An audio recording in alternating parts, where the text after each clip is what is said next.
Этот яркий альбом «Тылсымлы Орнеклер» – результат многолетнего творческого пути художника Рустема Ваапова. Над этим альбомом крымско-татарского орнамента художник работал около полугода, но идея его создания родилась много лет назад. Мысленно и задумывал ее и переживал уже давно. Я правнук Амета Калафатова, нашего крымского художника-орнаменталиста, и мне в детстве много об этом рассказывали, о его работах, о том, как он делал это.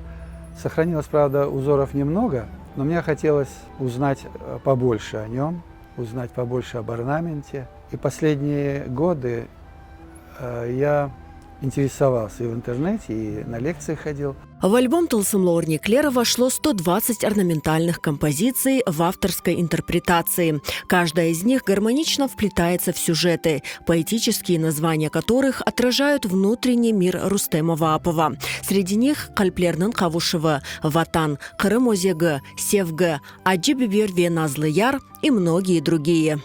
Это орнаменты на различные темы, наши крымские, на темы нашей семьи, моей семьи. Там и прадед, и мама, и семья нынешняя. Там и наш народ, отражена государственность есть, и наш Крым, конечно. Все это оформлено узорами в традициях нашего народного орнамента, но с моим авторским художественным переосмыслением. То есть это как бы плод моего художественного воображения. По словам художника Рустема Ваапова, альбом «Тылсымлы Орнеклер» может быть интересен широкому кругу людей.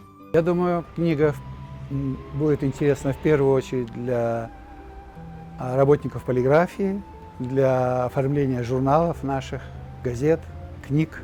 Книга будет полезна для вышивальщиц, мастера по дереву, им тоже нужны такие, мастера-чеканщики, для оформления посуды, для оформления интерьера. Можно в интерьере использовать и для витражей, и для оформления стен.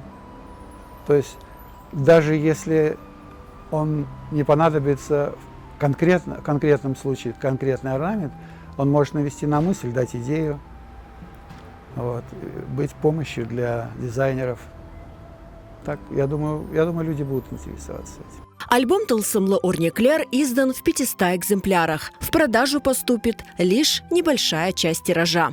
Эти 300 штук пойдут по распределению в библиотеки в основном, в общество. Небольшой тираж сделан коммерчески для тех, кто хочет купить, приобрести в личное пользование.